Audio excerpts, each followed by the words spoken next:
Hey everybody, welcome to Pop Culture Philosophers. It's Friday. That means it's time for a chat with Rex from Dynamite. What's up, Rex? How you doing? What's going on, buddy? As always, we're still commiserating about football before the show started. Yeah. It's just one of them things.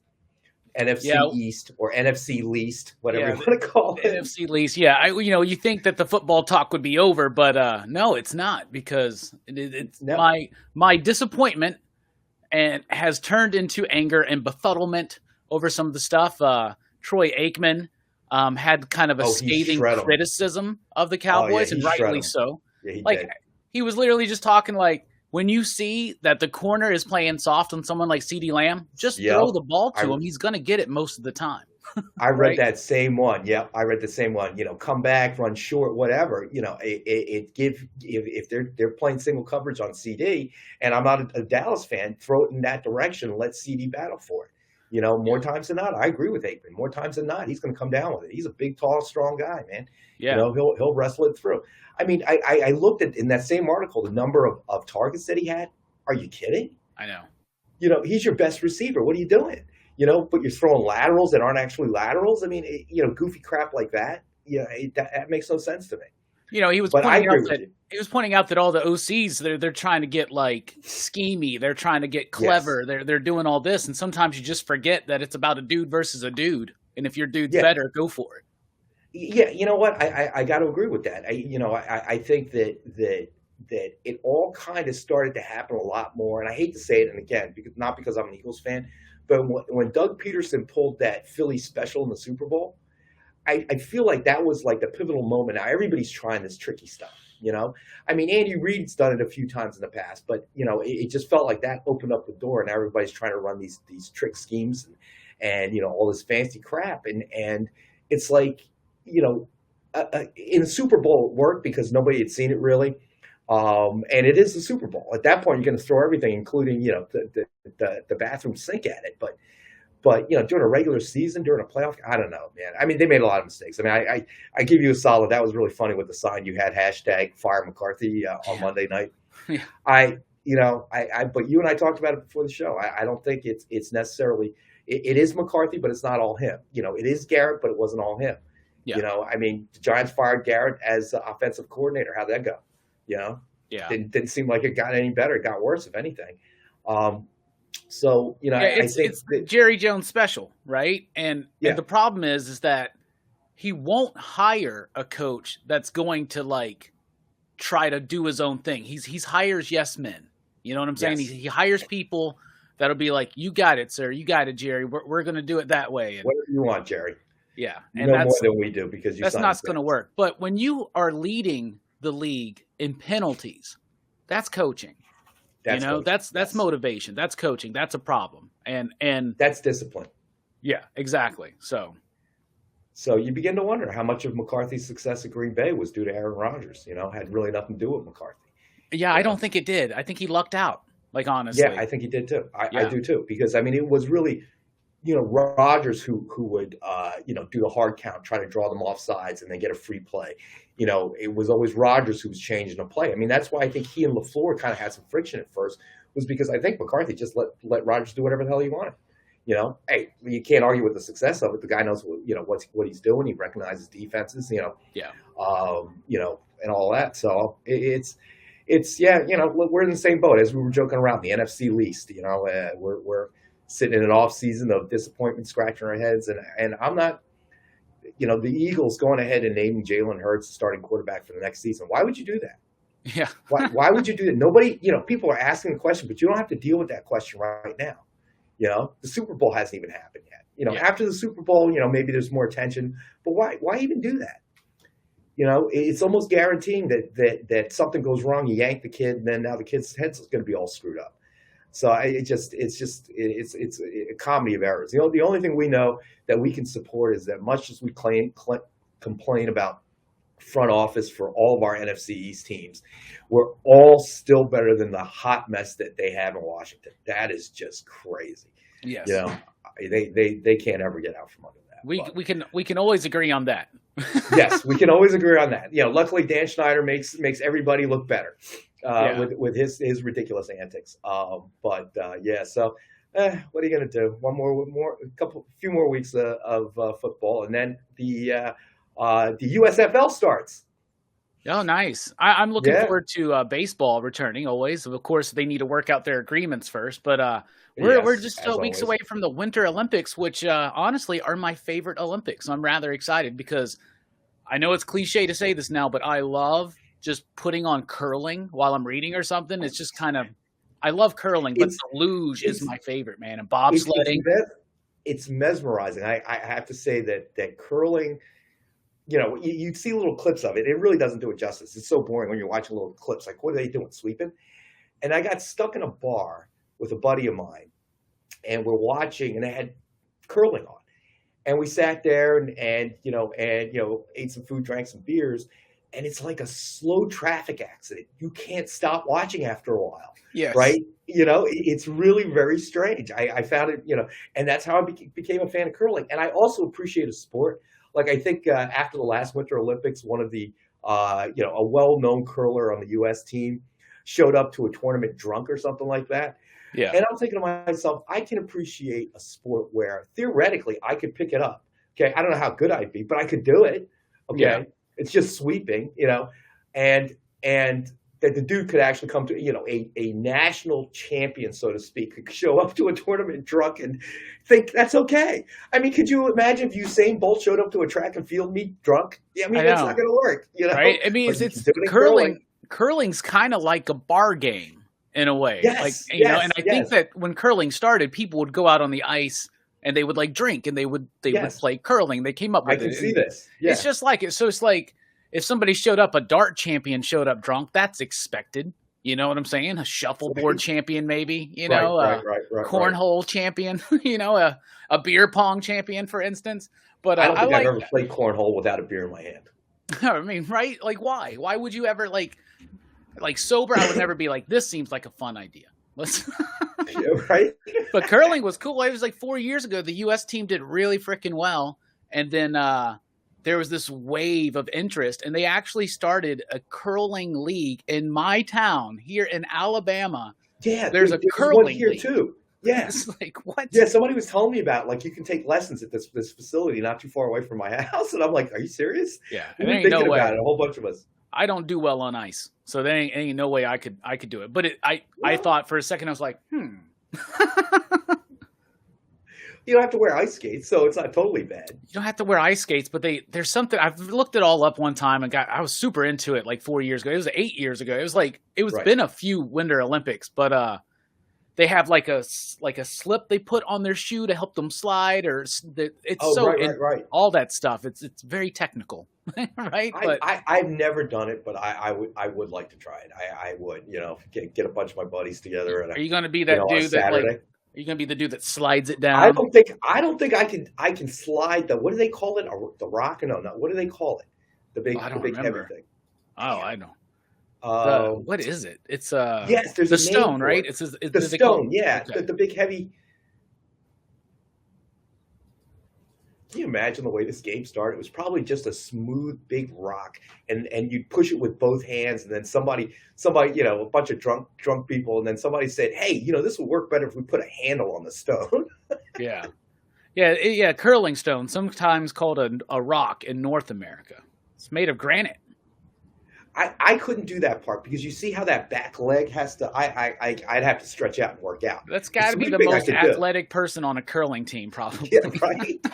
Because that back leg's all the way stretched out. I'm like, ooh, that looks like it might hurt. I'll have to Yeah, stretch before that. But I could do the sweeping with the broom thing. yeah. Right ahead of it. Oh I my love god. that. But I love the luge and I love the bobsled. And I just, like, last month watched On Her Majesty's Secret Service. And there's a bobsled scene in that, like, where James Bond gets in a chase on a Right, bobsled. I was right. like, I love it, man. It's really fun stuff. I like watching that as well. I like watching the ski jump because that's always pretty cool. And now they have the what do you call it? The extreme sports skiing, that goes on. So I like watching that too. It's not that I don't like the slalom, but it's I can't tell. You hear the commentators. Oh well, he went wide on that one turn, and I'm looking at it. It doesn't look wide to me. You know what I mean? Yeah. So it's I can't appreciate it in that sense. It's like they see something, obviously they're experts, but I don't see it. And all of a sudden I watch the clock and like, 2/10 of a second, the guy's 2/10 of a second over. And I'm like, I can't see it. I don't know where that happened. The guy's moving at 90 miles an hour. I couldn't see where it happened. So Yeah. so that's a little less boring, a little more boring rather. Whereas, ski jump, that's pretty self-explanatory. You remember that year that had that British guy with the glasses? They made a movie Yes. about him. Yeah. The eagle or whatever. Oh man, I would tune in just to watch him jump, Yeah. just to see is he gonna fall this time? No, he landed on his feet. It was so ugly. There's no way he was winning. But I would watch him religiously. It was fantastic.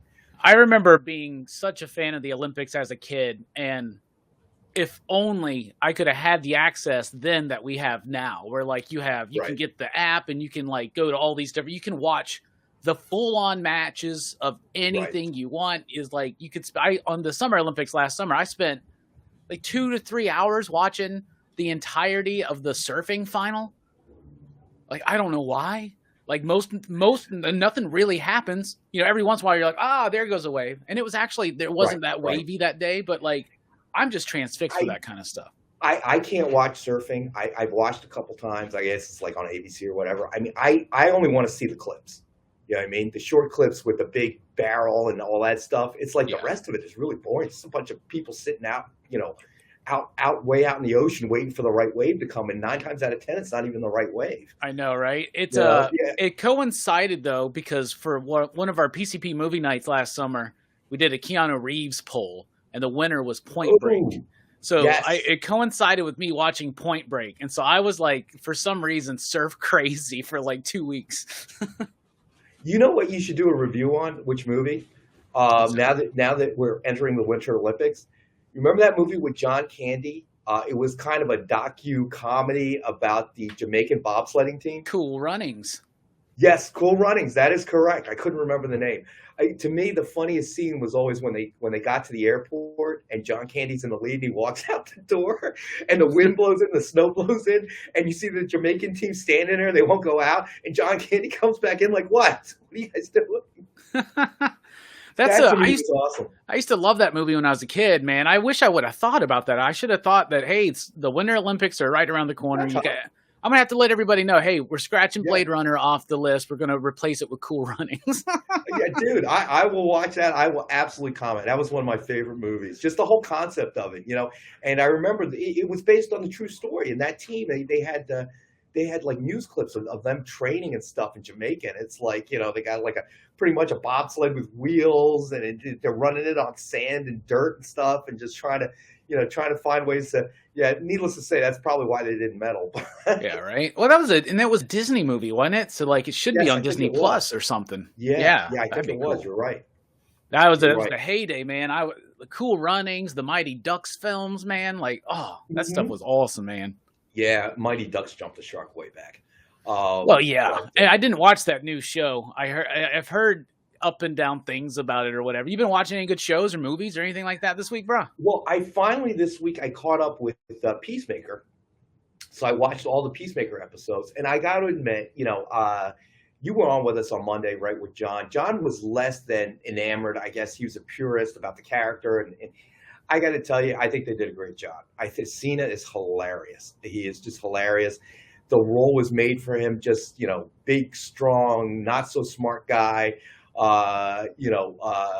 Obviously socialization skills are weak, and he's got daddy issues. It's hilarious. And even the Eagle's funny.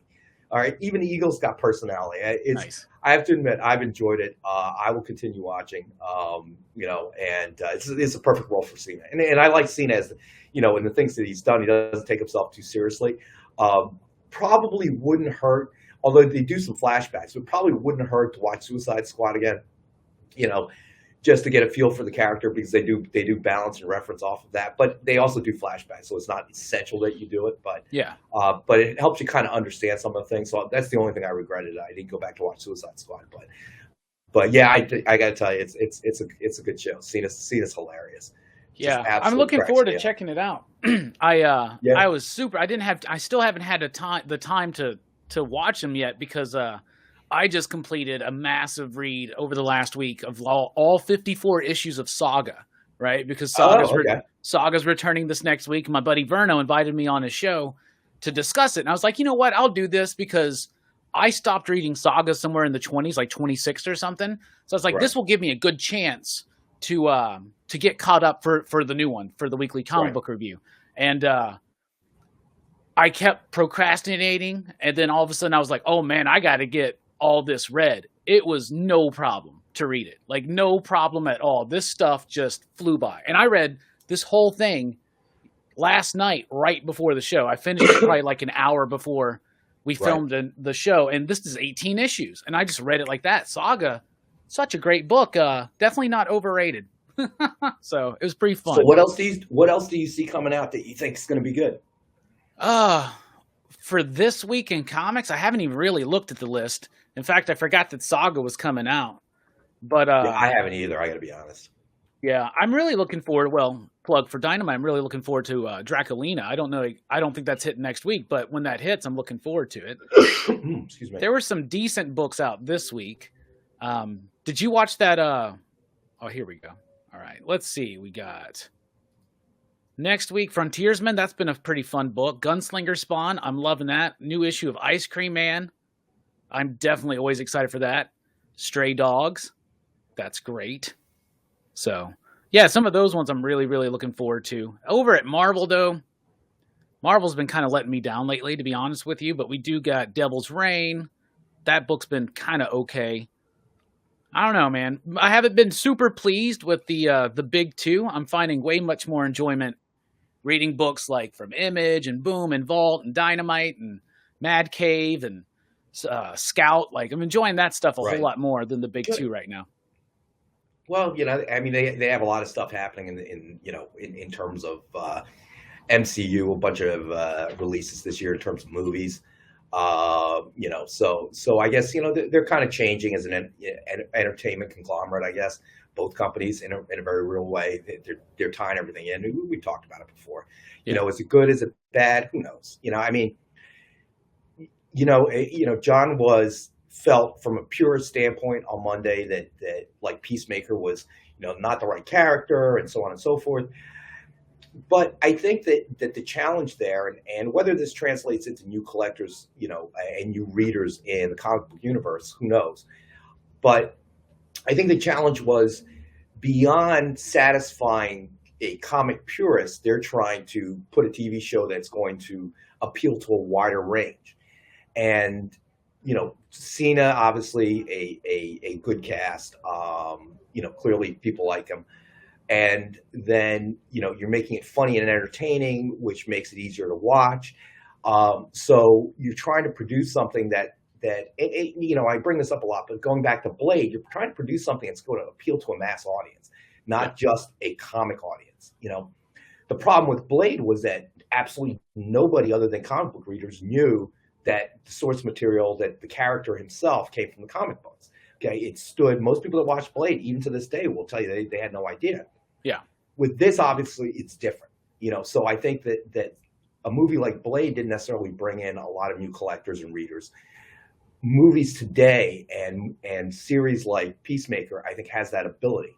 Because we all know he came from Suicide Squad. We all know Suicide Squad, connected to Harley. And then we all know that that's a comic book character connected to Batman. There's a lot more information now, thanks to years and years of movies and now, streaming series and so on and so forth, that there's a higher probability. Now, does this mean somebody's going to pick up a copy of Peacemaker? I don't know. Are they more likely to pick up a copy of Suicide Squad? Probably. Yeah. So that's what they're featuring him in too, right? And yeah. Peacemaker's one of those characters, and I'm sure John, remembers like some of the Charlton stuff, right? Yes. But Peacemaker, especially once all that stuff folded into the DCU proper post-Crisis, like Peacemaker was something that they haven't ever really figured out what to do with that character, right? And they've never utilized it. And it was something that James Gunn could pick that completely unknown to most of the audiences is the character of Peacemaker. And he was able to adapt it for his style and for John Cena's performance, right? Yes. So to me, I think that's cool because these lesser known characters, there's not as much expectation to be so true to source material that a lot of us Yes. aren't necessarily familiar with in the first place.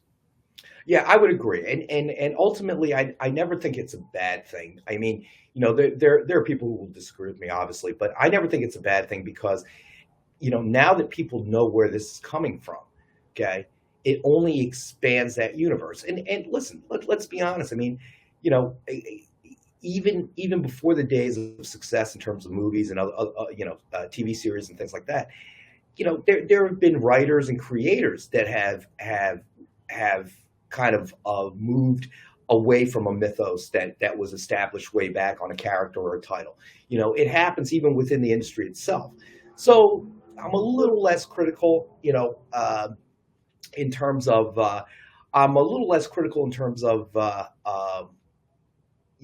just kind of giving them a hard time for maybe not being completely true to the storyline or the character's history or whatever. Yeah. You still have to kind of do what works, and I think they've done that with Peacemaker. As you say, again, not a recognizable character, but they can have success. I mean, it's tremendous success. And I could imagine being a fan of Peacemaker, and now Peacemaker is more popular than ever, and the version that most people now associate with Peacemaker is not the comic book Peacemaker, which the comedian's kind of based on that character a little bit in The Watchmen when that was originally a Charlton pitch, right? So right. It's way different things there. But I mean, also just look at that costume, and they did it. People say they want the costumes to be accurate. They did it. John Cena's wearing straight up the comic book costume, and it's ridiculous looking. And I'm really excited to see the show, man. You really got to watch it. And I'm not going to give you any spoilers, but the costume also becomes a point of contention in the series. It actually, and you'll see why. It's not a point of contention per se, but it becomes a point. And it is hilarious. I got to tell you, it had me in stitches. And when the eagle, I think the eagle, his sidekick Eagly has character. That tells you something. Nice. Okay? Yeah, it's definitely worth your time. Looking forward to it. Did you check out that Moon Knight trailer? I did. Yes, of course. That they dropped during the Super Wild Card game on Monday. What was it? Cards and Rams. I thought it was good, but people. I think it was last night's show with Alec, AR Comics. There were viewers that were already saying it was not true to the mythos and so on and so forth. And so I think they're gonna, at least with the comic book public, they're going to have a little bit of an uphill climb. People are already feeling like they've distanced themselves from the original storyline and mythos and who the character is and what he's supposed to be. Yeah. So, that's going to be a challenge already. But again, I mean, I always say, well, you guys aren't really sure what he's going to do. Maybe it's that's just one personality of many that we're going to see. There's so much you can tell in a 2-minute trailer, so I think people are being hypercritical, but that's not a bad thing either. And they're also trying to sell to an audience that doesn't know who Moon Knight is. Another one of these characters that's not necessarily familiar to the general public out there.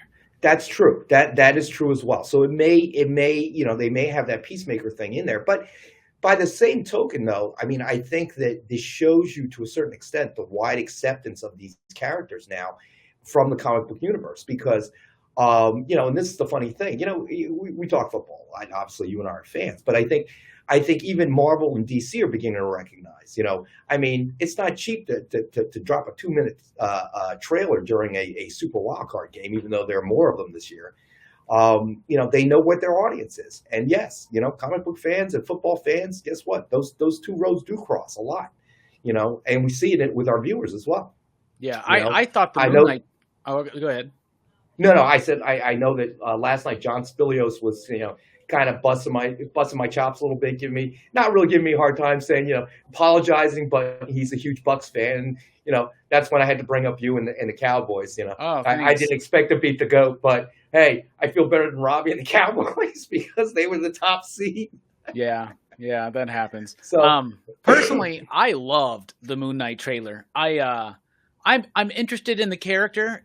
see, the thing that's crazy to me is there's all this vocal support. There's a lot of people that are like, oh, Moon Knight's one of, did I say Nightwing earlier? Moon Knight is like one of my favorite characters. I love Moon Knight, but it's puzzling to me because Moon Knight's never been a character that has a strong sales history, right? And especially in the last 20 years, I mean, the Moon Knight series have been pretty short-lived for the most time. They always are attempting to try to do a different take on it to see if they can make it work. I feel like they really started making it work in recent years. The Warren Ellis, Brian Wood, Cullen Bunn, Jeff Lemire. The Max Bemis stuff wasn't quite my thing, but the Jed MacKay book right now, I think that's one of the best Moon Knight books I've read, and it's one of the best Marvel comics being published currently because it's taking the elements that have worked and tying them together. So there's a lot. Moon Knight's got a really complex kind of backstory with the multiple personalities, the Egyptian god aspect, and that's going to be an interesting sell. And so they're focused on that, right? The idea is they're kind of like the trailer gives you like almost like Jason Bourne type ideas and feels where it's like he's like, why did you just call me Mark? I'm Steven, right? And the British accent kind of threw me off at first, but I'm like, they're trying to find a way to differentiate between these different personalities, and that's a way to go. I have complete faith in the ability of Oscar Isaac to perform the hell out of this character. I adore his work, especially like in Dune. Like he was one of my favorite characters, a minor role, but he's so freaking good. Right. And there's a movie called Inside Llewyn Davis about a folk singer in New York in the 60s. It's from the Coen brothers. He's amazing, that movie. Plays his guitar and does his singing and everything. His performances are amazing. And I saw a meme today where it's like he's got the Infinity Gauntlet and he's trying to collect all of the franchises. He's got Star Wars, he's got Dune, he's got X-Men, he's got Moon Knight now. He's already been in this. He's going to be the voice of Spider-Man 2099. Like he's like the Addams Family. Like, come on, man. He's just going to, be like the new Hugo Weaving. He's going to hit every single franchise he can. Got to hit it when it's hot. But, I'll tell you, I think he did. You're right. He did a great job in Dune as Duke Leto Atreides. And I got to tell you, because that is such a difficult character to play in that particular novel, in that particular movie, because it is a minor role. But the character himself, if you were an avid Dune reader, and a lot of people like myself watch the movie, we're avid Dune readers. We've read all of them, plus the ones that came out much later in Herbert's life, and then eventually his son and another writer took over and tried to expand upon that. One of the things is that the character of Duke Leto Atreides has this overwhelming, overshadowing presence throughout all of the novels, because it's someone that Paul always refers to, very critical in Paul's life. And you have to be able to translate that in the first movie in a very short period of time, and then the Harkonnens kill you, you're dead, right? So he was able to convey that. So because he was being watched by, I guess, two different type of viewers, people who don't necessarily know the Dune movie and maybe never even saw the first version of it. So no real comparison basis. And, you got to make it a convincing character. But then you have those that know the Dune universe, and we're looking at him, and the expectation is very high because, it's not just this small role that you have in the Dune movie. You have an overwhelming presence. They even have there were books written, prelude to Dune, and those stories centered around, Leto being young and, before he had taken the role of Duke, and his father was still alive, Paulus Atreides, and so on and so forth. So there's a lot, that of his presence within the novels themselves. So I thought he did a great job, though. Yeah, I agree. I was less enamored with his Star Wars character, really, to be honest with you. Yeah, I mean, it wasn't a character. I think he was meant to even die in that first movie, so it wasn't supposed to be fleshed out. The one thing I do like, I know Last Jedi gets a lot of flack thrown at it and stuff, and I don't think it's the best movie. I was really enamored with it at first, but upon any watchings, you see a lot of the flaws in the structure of the story. Yes.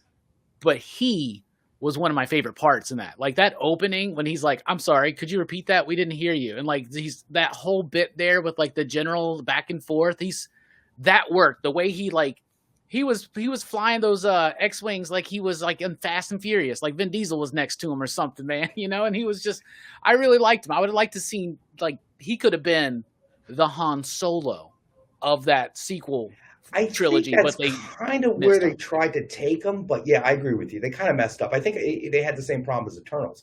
There were just too many floating storylines all over the place, and they never successfully wrapped. They tried to wrap it all up with Kylo and at the end and everything, but it didn't really do it. You know what I Yeah. mean? There were still too many loose strands kind of open, and I think that kind of detracted from the film. But what are you gonna do? Oh, absolutely. Those films had the problem of the fact that they never had a direction, like a coherent direction going through all three. Not a coherent story, not a coherent arc. Like Right. it was just Yeah, like I the agree with first you. movie was a repeat of the original, and then they came in and did Last Jedi, and then they tried to course correct and throw Yeah. in what they thought people would want in Rise of Skywalker, and it turns out that people respect the prequel trilogy more than the sequel trilogy. So They kind of went. I guess they just kind of felt like, throw some lightsabers in, some Jedi, and it'll be all right. yeah, We'll bring work back it the out. Emperor. Yeah, we won't Yeah. explain anything about how he's Yeah, back or necessarily why. that was pretty lame. Yeah. Yeah, That whole dark side thing, the Sith thing, they totally messed that up. They didn't link any of the threads at all. It just didn't make any damn sense at the end. yeah, and You know? wasted characters. Poe being one, Finn being one, Yeah. and like some of the more compelling ideas didn't get attention. And and then it became I what it agree with was. But anyway, Monday night we got the show over at the EXP, the Experience. Link in the description below. That starts at 6 p.m. Eastern time, runs for 2 hours. I'll be there with Rex, possibly John. We'll be slinging some comics, some great collectibles, things like that. Rex, what's coming up on Monday? We've got a bunch of stuff. We're going to definitely have CGCs. We will have a Vampirella full-size statue. We've been working with the bust, so there was a request on Wednesday for full-size, so we're going to have a Vampy full-size statue as well for Monday. Remarks or commissioned cover art. We're trying to change the name from Remarks, away from Remarks, by Ken Hazer. As we always do. Some great signed comics. I think we've got something from Frank Miller. So as always, we'll have a bunch of different types of collectibles in terms of comics. From the CGCs to the signed comics to the cover art sketches, and then limited edition virgin covers. So a little bit of everything, like we always do. It'll be a great conversation. I think John will be here on Monday, and then of course we always have Robbie on Monday. So some great conversation. Never know where we're going to go. Depend on you viewers too. Before we check out, we got to run the contest. We do. So everybody who Robbie's participated, everybody who participated in the chat on Monday is entered to win the contest. And then on today's video, if you comment down below, you're entered to win the contest. We'll announce that winner on Monday. And we're going to do this week a kick-ass cloth card. All right, very limited edition. So this was an actual piece of cloth from the costume worn by Kick-Ass in the movie. So that will be the prize. So go ahead and spin that wheel, Robbie. All right, engaging Rockin Robbie's randomizer of ridiculousness and revolution. You didn't have revolution in it before. I think early on I had revolutionary. I threw ridiculous in. It's Larsman. Larsman, great. You'll send me an email on that, if you would be so kind, sir. Yes, absolutely. Fantastic. So congratulations, Lars, man. He was with us last night as well. So hopefully he'll tune in on Monday and tune into this show to realize that he won his prize. But also tonight at from 7 to 8, we're going to have our original art show. And then from 8:30 on, we'll be on Bueller's channel with some great collectibles. So if you have time, love for everybody to join us. And of course, make sure you join Robbie on his channel and his various shows. And I know he's doing that movie review show, and I just threw a wrench in his works. So I'll see if I can angle in Cool Runnings, like a special Winter Olympics edition or something, right? When does the Winter Olympics officially start? I think it officially starts February 4th, I believe. February 4th. Okay. Yeah. So we're they usually last a couple of weeks, right? Yeah, I love it. It's like the best. It's like it's always on. And my girlfriend had to sit through a lot of swimming and diving. Diving was one of my favorite summers. So I watched every bit of diving, like every Right, bit. right. That's why I love that you don't have to catch it live anymore. You can just like put it on and watch 4 hours that night of Olympic diving if you really want to. But I usually Well, read bro, while I you do that can't. too. Yeah, but you can't even watch it live. This time it's in China, so that's like a 12-hour time difference. Exactly, right. And I Yeah, hate the coverage that they do because they just kind of like go to here to here to here and they do the highlights or yeah, yeah, whatnot. So yeah. I anyway, know. thank you all for checking out the video. Drop a comment down below to enter that contest. Congratulations to Larsman. Join us over at the EXP, the Experience for the Comic Collectibles with Rex and John show Monday night. And then right after that here on Pop Culture Philosophers, PCP Movie Night. This week it's Beastmaster, y'all. And I'm very, very excited. That one was brutal. That's a good movie, man. Come on. It's on Amazon Prime. Everybody should watch up and then join us on Monday night for a double feature. Comic Collectibles into PCP Movie Night. Rex, thanks for joining us. I might watch it. I might watch it. That's a threat. You should. Do it. It's one of the best bad movies out there, bruh. Anyway. Go ahead. No, I think the first time I saw it, I think I took a date to it. Oh, man. Yeah, we didn't end up having a second date. Yeah, depending on the partner, that may not be the best first date option. I guarantee you, was not for me. All right, y'all. We'll catch you on Monday and in between everything else we do. So have a good one, man. Station.